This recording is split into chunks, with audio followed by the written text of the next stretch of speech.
37. The Warborn marched to the thundering sound of 10,000 feet.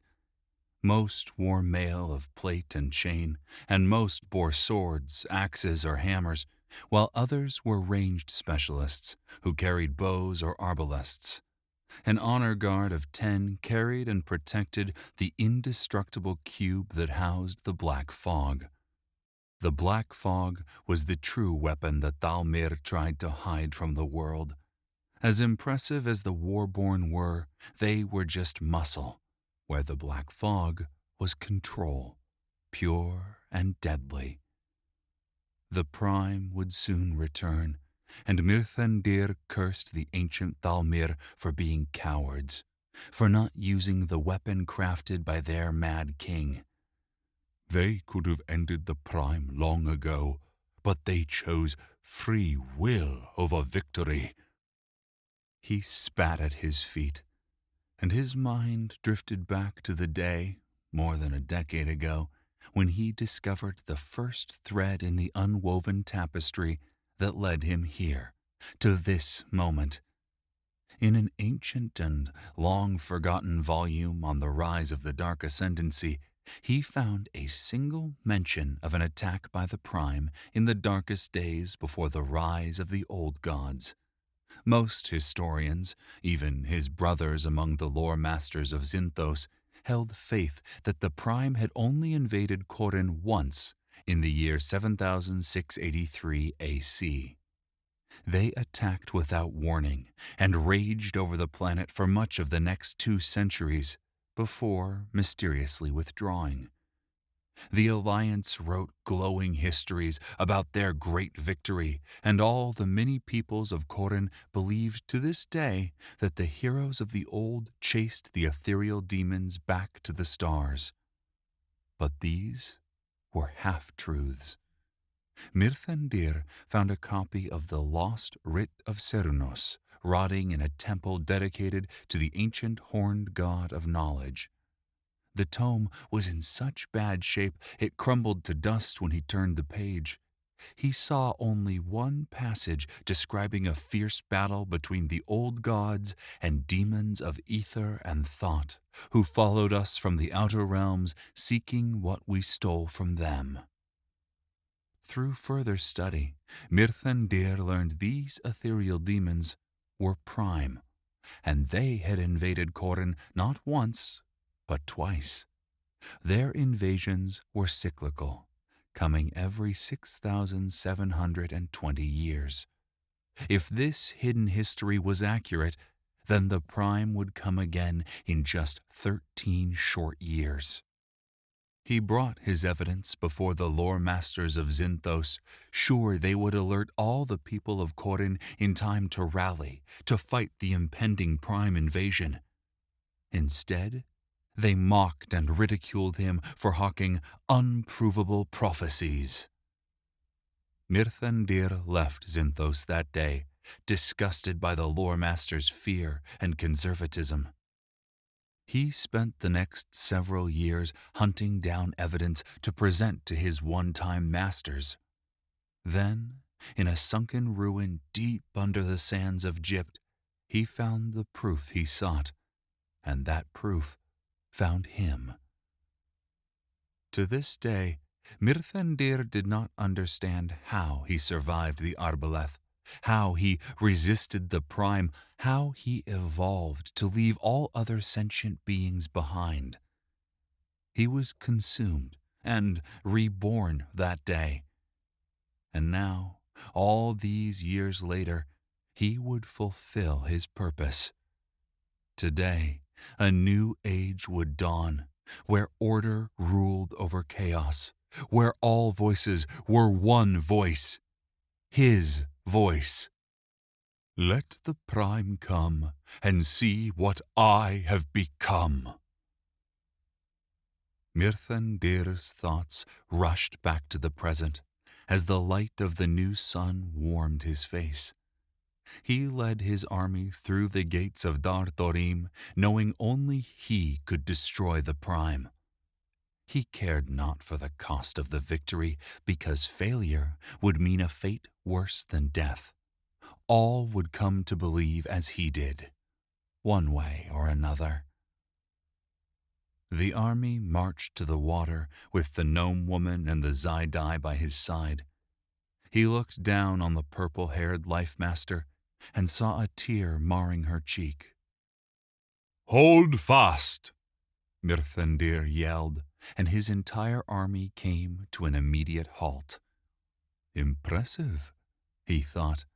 No army of free minds could obey commands so quickly. He knelt before Tifila and brushed the tear away with a gentle finger. "You feel his loss, don't you? Even through the haze the black fog has draped over you, you still feel. Do not worry. Soon I will take away all your pain." The slightest of shivers quaked through Tifila. One Mirthandir would have missed had he not been looking at her.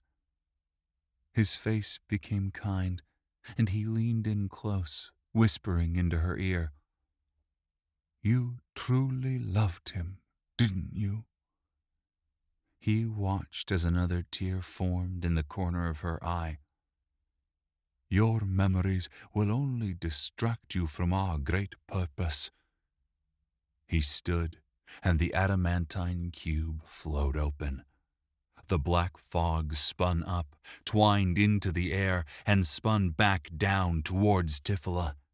She tried to move, but the dominating mites still held her mind. The stream of black spiked into her nose and mouth, and she choked and spasmed before her eyes filled with black once more. The elf lord pulled his dagger from the sheath at his waist and placed it in her hand. He curled her fingers around the hilt and turned to Ovidum.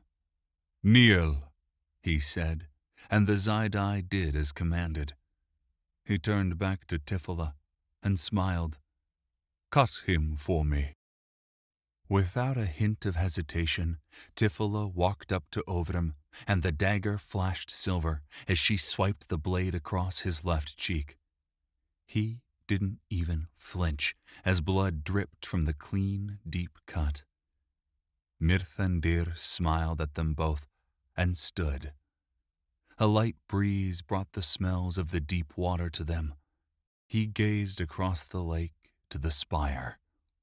"It's time we taught my old friends some hard truths." The cool morning wind blew through Berendiel's hair as he paced back and forth along the quay. Around him, the 1,000 rangers of Sylvan Honor were ready for battle. Behind them, several thousand armed citizens of various levels of skill and capabilities stood ready to defend their city from the betrayer Mirthandir. Berendiel's heart hung heavy. The Rangers numbered 1,001 warriors since the day of their founding, to honor the 1,000 warriors of Sylvan Honor and their king that fought the last battle against the Dark Ascendancy so long ago. Now they were one down, a lieutenant, and one of Berendiel's closest advisors who had betrayed them all. He knew the man well, or so he thought, but he was a dweller in the dark, a worshipper of the prime demons. Had the ranger captain not been a victim of Mirthandir's aberrant mental scarring, he would have thought the price the lieutenant paid was a fitting punishment. But nobody, not even a traitor, deserved to have their mind shredded, siphoned, and replaced by his fallen cousin's calculated evil. Berendiel shifted his stance and grimaced. The healers worked wonders curing the wounds they could see, but there were deeper wounds that no healing magic could repair. He had been a prisoner of his own mind since his ill-fated mission into the catacombs, a mission where his own cousin, his oldest and most stalwart friend, had filled his mind with a parasitic extension of his own corrupted self, and driven his body as if it were a horse cart. Berendiel had been as helpless as a bound captive when Mirthandir spoke words using his mouth, words that would ensure a presumption of guilt against him when he disappeared. That was horrid enough, but then Mirthandir used him to control the dwellers, to set the trap for the man named Gryph. Berendiel feared he would never be whole again. Then his sister found him and gave him a chance to make things right. He would not waste that chance, even if it cost him his life. Now, as the people of Sylvan Anor waited for death to descend upon them, Berendiel sent a silent plea into the ether. "Help this man, this player named Gryph." It burned his pride that the survival of his people may well rely on a stranger, but he would bend the knee to this man from Earth if he helped his people live. Berendiel did not know how his cousin broke the soul binding on Gryph's bag. From what Gartheniel said, removing the seal of the Dwarven King from the bag was a struggle, one that weakened his murderous cousin terribly. "If we survive this day, it may well be due to the steward's desire to serve. Had he not checked on the regent, my cousin would have gained both Arbaleth eggs. But why does he want them? I have seen what he is, and he hates the Prime even more than we do." Berendiel knew one thing. Whatever nefarious plans Mirthandir had for the Arbaleth eggs, it would spell nothing but ill for all the realms, starting with his own city, his own people. He truly has fallen that far from the light. The urgent voice of one of his sentries pulled him from his dark thoughts. "Sir, movement!" The sentry handed Berendiel his spyglass, a device of glass and crystal infused with air, life, and death magic. Not only did it bring distant objects into focus, but it also revealed the aura of the creatures it viewed. These auras would reveal the creature's nature. Were they living or undead? What shade of magic did they possess? It acted like an affinity detector and helped the people of Sylvan Anor ready for many a battle. Berendiel lifted the glass to his eye and focused his gaze. Assembling on the green space across the deep water was a large army. He zoomed in to see what they were facing, and an audible gasp escaped him. He berated himself for his uncharacteristic outburst. The last thing his forces needed was to see their commander rattled. "But I am rattled," he thought, and brought the spyglass back to his eye. "What in all the realms are those?" The large, man-shaped creatures outnumbered his forces 10-1.